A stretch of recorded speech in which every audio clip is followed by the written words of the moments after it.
He is the host of Busted Open Radio on Serious XM, Mr. Dave LaGreca. Dave, thanks so much for joining us. Oh, man, thank you so much for having me. I appreciate it. I can tell you a little backstory for tonight. I was getting ready. My wife, my kids, the daughters are at cheerleading right now. I had the whole house to myself.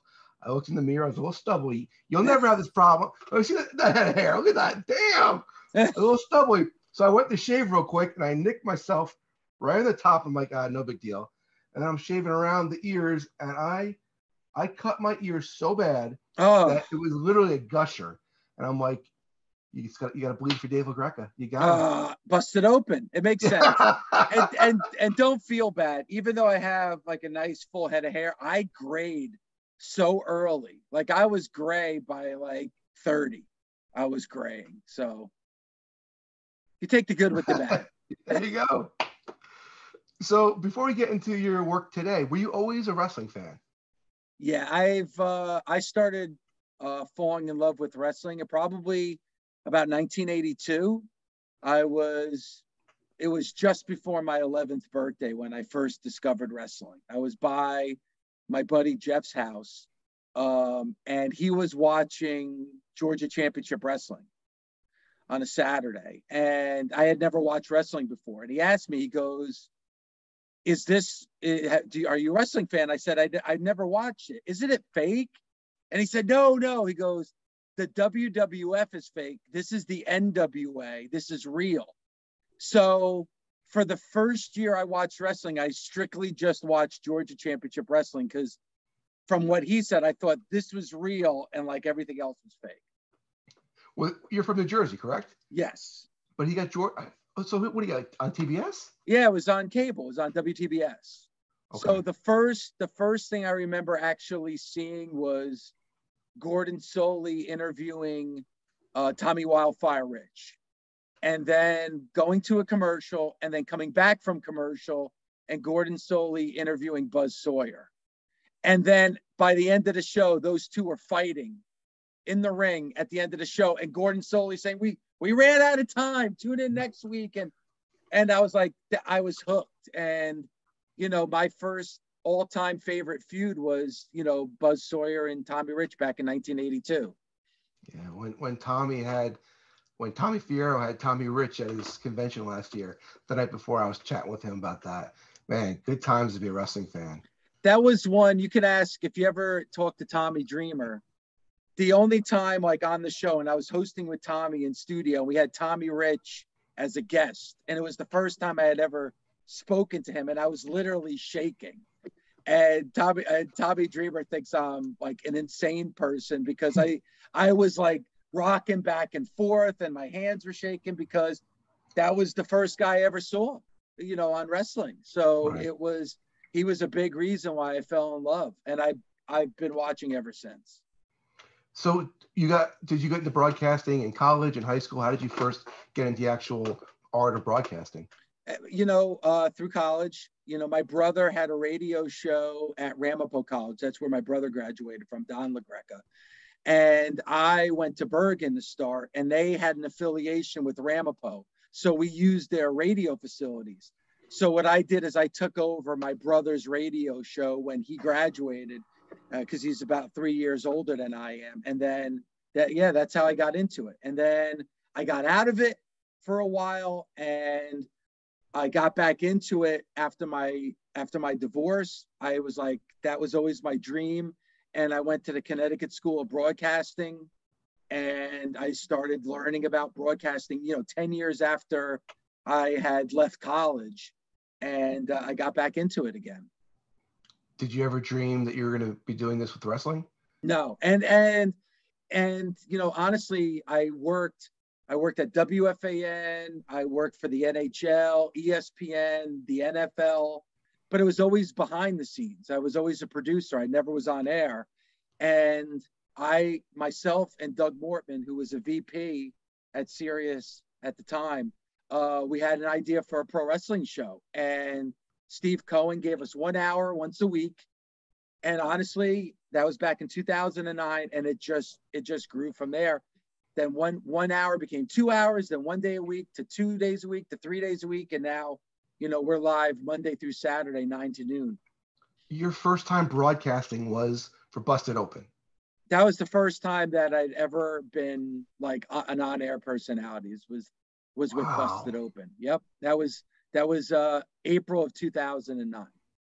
Were you still doing your behind-the-scenes producer jobs? Oh yeah. I did that up until just about 5 or 6 years ago, and that's when Serious XM called me in to the offices with the executives, and they said that the show is way too big, and we need this to be your full-time job and your full concentration. And that was like, yes, that was like a dream come true, because I never would have imagined that this was been my actual job, hosting Busted Open, but it's been that way for a while now. I had Kevin Kelly. Are you familiar with Kevin Kelly? Yep, I know Kevin. It's an awesome guy. I had him, old friend of mine, on the show, and I was chatting with him, and I said, every time I told somebody I wanted to be a pro wrestler, people would snicker. And you think about it, okay, a pro wrestling show, what do you have? 20 guys in the show? If on an indie show, your WWF, what's on the roster? 50, 60 guys? I said to him, for an announcer, there's like a tenth of that. What is there? 4 announcers, 5 announcers? For a wrestling radio host, that's like unheard of. Like, that is what a success story that is. And nobody really believed in the show early on. Even my boss, who I love and gave me the opportunity, Steve Cohen, he was like, I remember him saying, don't let this interfere on your day job. Like, just, you can do it. I'm giving you the opportunity, but don't let it affect your day job. And I made sure that it didn't. But I had high hopes for this show. Like, this is something that I wanted to accomplish and become big. And there were a lot of naysayers, but it's like the old story is, people who say no are people who have failed. So I only listened to people that were encouraging, that, had accomplished things, and with a lot of hard work and with a great fan base. The Busted Open fan base, the nation, have been amazing to me, and they have been so supportive of this show. And finally we had the numbers to prove that this could be something that could be as big. And then we were the number 1 sports talk radio show on Serious XM, including baseball, football, hockey. That was an amazing accomplishment, something I'm really, really proud of. And now you said you're live 6 days a week. Like, you're literally live as it happens on the radio?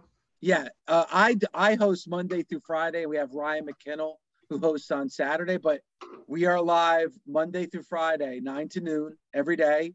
Bully Ray, Tommy Dreamer, Mickey James, Mark Henry, Thunder Rosa are all a part of our family.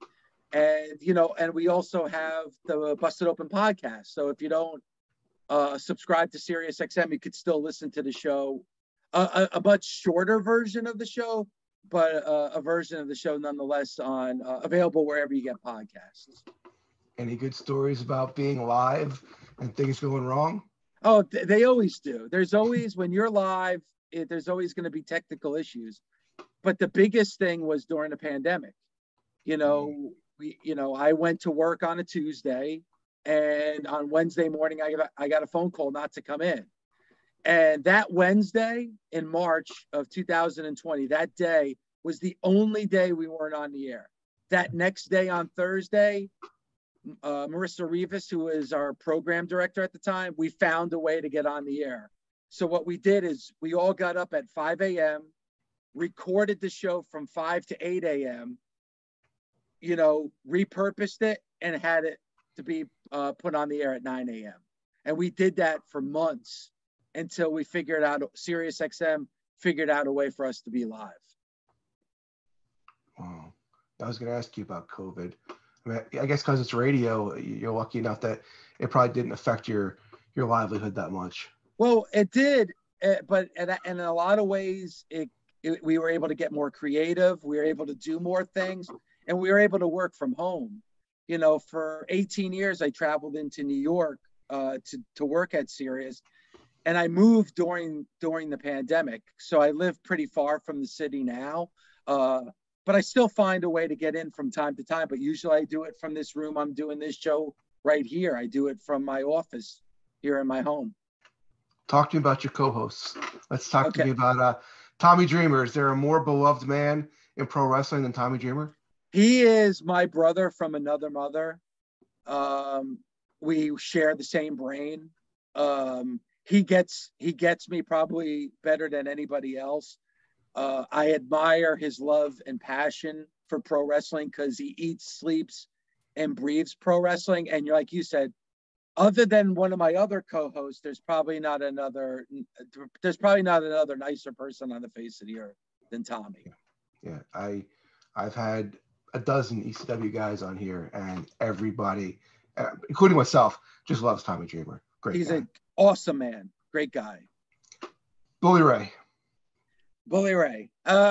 Bully Ray, I think I have the best chemistry with Bully Ray on the air. He could be frustrating at times. He could definitely test your patience, but he's another one that is so smart when it comes to the wrestling business. He could take an idea and he could take it to a completely other level, and he does that, I think, on a daily basis on the show. And I enjoy doing the show with him, but he knows how to push my buttons in a good way. And, he can be frustrating, like I said, but he has such an amazing mind for the business. First time I met him, he was, I forgot the name he was going by, but this was pre-Dudley's remember Joe Savoldi? Yep. Remember Joe Savoldi? I was on a show, probably my second year of wrestling. He was always good to me. I always liked Bubba. Bully. Great guy. Mark Henry. Yeah, that's the other guy that just one of the nicest people I've ever met. He is probably one of the most influential people that have been in my life, not just in wrestling, but in general. He's a very good friend. Again, we share the same sense of humor. Like when it comes to movies and pop culture and sports, he's such a phenomenal person, great family. I enjoy Mark very much. And again, somebody that brings a different perspective than what Bully and Tommy bring to the show. Mickie James. I've never met Mickie James ever. She's never a wise ass. Yeah. And I mean that with all sincerity, and I mean that as a compliment. She has a great sense of humor, a quick sense of humor. She gets me. She knows how to make me laugh, and I know how to make her laugh. And again, I think probably one of the most influential women's wrestlers, and definitely probably one of the best women wrestlers of all time. Agreed. Thunder Rosa. Thunder Rosa, a temper. She's physically attacked me and hurt me many times in this room and in the ring. A very good friend. And I think one of the best up and coming names in pro wrestling. I think the AEW women's division sorely misses her since she's been gone. The matches that she's had with Britt Baker have been phenomenal. I think somebody who brings in a different perspective as well because of her love for MMA and her MMA background, but also her love for lucha. And I love and she's somebody that doesn't bite her tongue. She has no filter. She just speaks her mind and it comes out over the air. And a lot of people may not appreciate her now, but they will. And she reminds me of somebody that I worked with on NFL radio when he first started in broadcasting, Shannon Sharp. I remember a lot of people complaining about Shannon, and all those naysayers are eating crow now because I think he's one of the best talk show hosts. And again, opinionated, he gets it. My career is over now, and now I'm a media member. And Thunder Rosa is still wrestling, but she is so outspoken.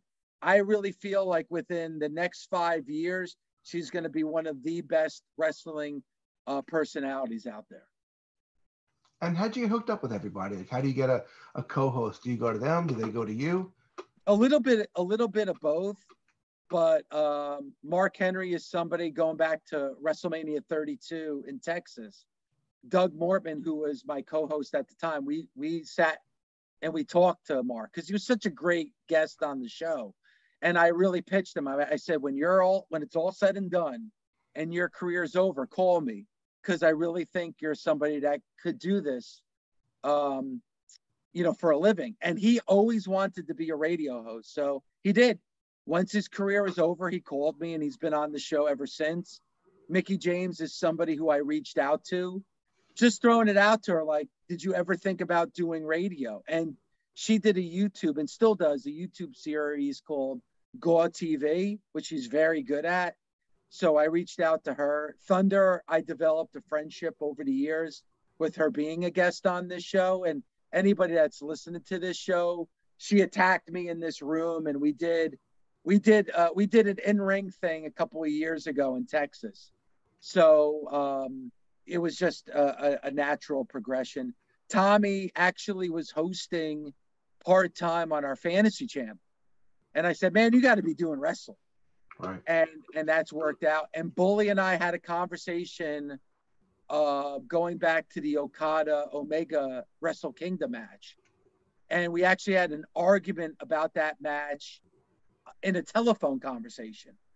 And we agreed that, man, this would be good for radio.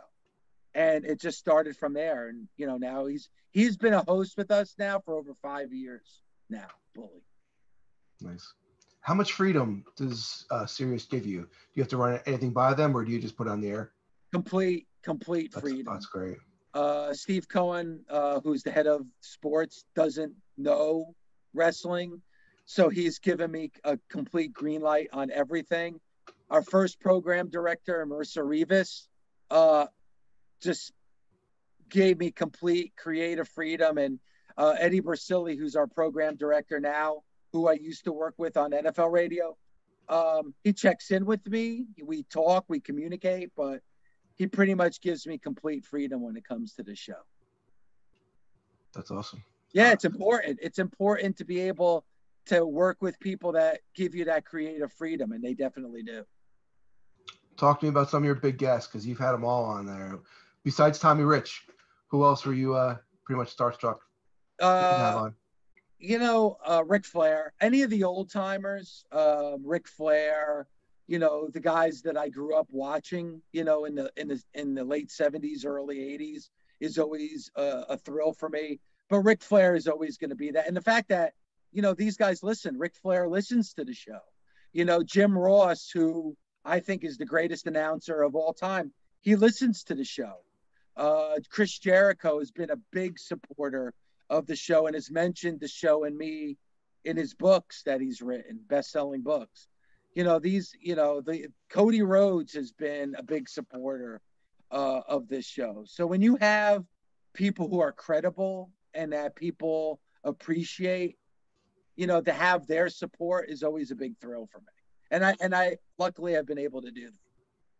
It's, having their respect is awesome, but also too, let's not forget the fact that you're a lifelong wrestling fan. It's got to be cool just to have, just to chat with Ric Flair. Let's be honest. I had Lanny Poffo on the show, or I had Jumpin' Jim Brunzell. These are guys who I idolize as kids, and the fact that I get to talk to them for 40 minutes is mind blowing. Even though I wrestle. Yeah, I know. Well, you're obviously you were able to go into the ring and actually wrestle at a high level and do it, for the biggest companies in the world. For me, I've just always been a fan. I don't pretend, I hate when people call me a wrestling journalist, because I'm not a wrestling journalist. I am just a fan. I'm a talk show host. So the beauty of Busted Open is we have the perspective of the Hall of Famers, and then my perspective as a fan. And I think that meshes, and I think it works really well. You can't please anybody. Did you ever have a show that afterwards you're like, maybe we should have covered that, or you pretty much every show, and even today working with Bully, there were things that we wanted to cover that we just didn't get to, and that's the beauty. Like, I never would have imagined being able to do a 3-hour pro wrestling talk show every day. Like, I didn't think you'd be able to do that, and we are, and we don't get to everything that we want to talk to, because, the beauty of my show is that we have phone calls. We take phone calls, and we have live guests. So there's always going to be something that we didn't cover. There was going to always be something that, I wish I would have been able to say that.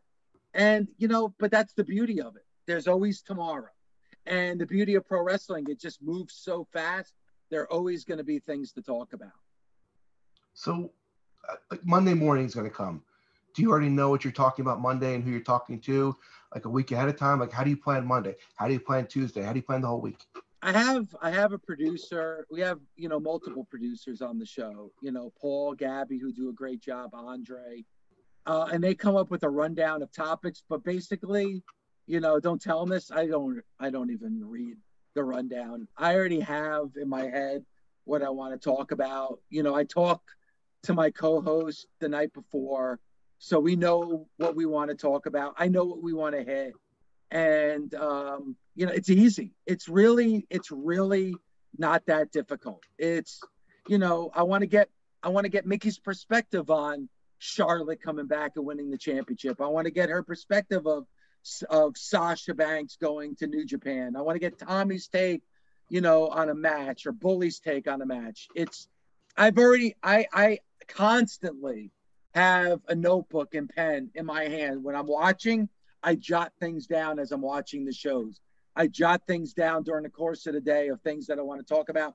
And by the next day, I already have the show planned out in my head. So you're always watching Raw, SmackDown, AEW, Japanese. You're always watching. Mondays Raw, Tuesdays NXT, Wednesdays Dynamite, Thursdays Impact, Fridays SmackDown, and pay-per-views. There's always wrestling on. And then we also have guests, like you said, like an old school guest that will go back. And there's always something going on to be able to talk about. But to your point, I'm always, every night, I really don't watch football the way I used to. I don't watch basketball or baseball at all anymore. Kind of my life has been consumed by wrestling. That's got to be a great excuse to get out of going to a family event you don't want to. I'd love to go to Aunt Carol's wedding, but Royal Rumble's on. I have to watch it for work. Listen, Hard to Kill is coming up on the 13th of this month. I'm going out there. I'm going to fly out there. I try to go to as many events, and as you know, ISPW that you've been involved with Tommy Fierro for such a long time. I've been doing that with Tommy for about a year now, and that's some of my favorite moments. I've had, obviously Rick Recon on the show and Vicious Vicky on the show, and I try to promote that as much as possible. I am the ISPW Manager of the Year for 2022. I beat out such luminaries as some of the biggest. Yeah, I think you're the only manager, no? No. I think you need to look over that roster. There's a lot of managers, but I'm the Manager of the Year. I have that, in my many accolades that hang on my wall. ISPW Manager of the Year for 2022. They don't just give those plaques to anybody. I mean, come on. And I got to say this, little known information, but if you remember, you set up a match with me and Rick Recon against the Now. I got injured in that match. I hurt my foot. Oh, yeah. I injured my foot. And I have been hobbling ever since the weekend before Halloween. I will get my revenge on you at some point in 2023. That will happen. Because you set me up in a match with one of the greatest tag teams of all time of ISPW. And who am I? I'm a 51-year-old man. I shouldn't be wrestling. And you set up that match. And I will never forget that. At some point in 2023, I will be healthy. I will step in the ring. And I will get my revenge on you and the Now at some point in 2023. Would you stub your toe on the apron? How'd you get hurt? I don't know how. But I've been hobbling ever since. It's been 3 months of being unhealthy, and I will get my revenge on you, good sir. I appreciate you putting those differences aside and coming on the show tonight. I do. Promotion is promotion. Love it. Talk to me about other opportunities, like you said, ISPW, that your show is brought to you. I mean, I want to get into the NXT pre-show host, but before that, what other shows have you been a part of? Other good moments? Yeah, I mean, there's been a lot. And, being a part of ISPW, being a part of Mission Pro Wrestling in Texas, you know, the WWE Network having me a part of the Evil series that they had, and I was a part of the Ric Flair episode and the Undertaker Kane episode. As you mentioned, being a part of the NXT Halloween Havoc show that back in October, hosting the pre-show, which was amazing and a great experience. You know, being critiqued by Shawn Michaels, you know, being in a room with Shawn Michaels where he's talking about how well he enjoyed the pre-show. Like those, like Shawn Michaels is telling me, you know, thank you and great job. And it's just like, wow, you know, getting text messages from, you know, Ric Flair and Jim Ross while they're listening to the show, or Chris Jericho. Like, it has afforded me a lot, being a part of a lot of events, being a part of the AEW Fan Fest back, you know, for their first show in front of fans again for Double or Nothing in Jacksonville. And that was like the first time that I was around fans again after the lockdown. Being a part of WrestleMania Radio Row and being a part of the WrestleMania festivities. Like, I am very, very thankful for Busted Open, but also the door that it's opened for me to be a part of so many other different things. And MLW has made me a part of their Battle Riot coverage, which I did. Like, just so many things that I'm so truly thankful for. Any aspirations to do anything besides what you're doing now? I mean, I would love to do as much as I can. I mean, with always the foundation of doing this show. You know, I never want to stop doing Busted Open, but man, to have a roast, you know, in Texas before WrestleMania, you know, of last year, and having 1,200 people show up to the Dave LaGreca roast. It's wow. Insane. And then to have our billboard in Times Square. Like, I mean, I've walked through Times Square thousands of times in my life, and to look up and there be a billboard on Broadway in Times Square, a city block long, promoting a show that I created. It's you can't make it up. It's unbelievable, you know. And I'm very, very thankful to the Busted Open Nation, the fans that, you know, made this dream a reality for me. We have a 30-minute podcast that's available everywhere. Apple Podcasts, anywhere you get podcasts, the Busted Open podcast. Okay. So you should listen to that. Now that I know, I will. Yeah, I listen to all your interviews. I love stuff. And also, you could get Busted Open merchandise at podswag.com/bustedopen. Okay, so we're plugging the merch, we're plugging the podcast. Let's plug everything. What else we got? Pro Wrestling Tees. You can get Dave LaGreca exclusive t-shirts at prowrestlingtees.com. You can get a cameo from me. Go to cameo.com. You got the podcast. You got the Podswag. And you got the Daily Show. And then look out for me, you know, ispwwrestling.com. Or just go to the Wrestling Collector, because I'm either doing the show or I'm at the Wrestling Collector hanging out with Tommy Fierro. I was there last Thursday. I was hoping you'd stop in. I saw you. I waited till you left. And then when you left, I went in. I went in the back door. Well, Dave, I don't know if you liked me or not, but you definitely gave me some of your time, and I appreciate it. I appreciate you. I appreciate you having me on. I'm serious. I enjoy you. All respect to you, what you've done in the ring and what you've done for ISPW. And then I love doing Busted Open. And check it out, Monday through Saturday, 9 a.m. to noon. If you have Serious XM channel, it's Fight Nation, channel 156. Program it in your car. You know, save us. We're on. Myself, Bully Ray, Tommy Dreamer, Mark Henry, Mickey James, and Thunder Rosa are my rotating carousel of hosts. Awesome. Dave, thank you, sir. Thank you. It's a lot of fun. Thanks. I'll see you soon. All right, man. Thank you.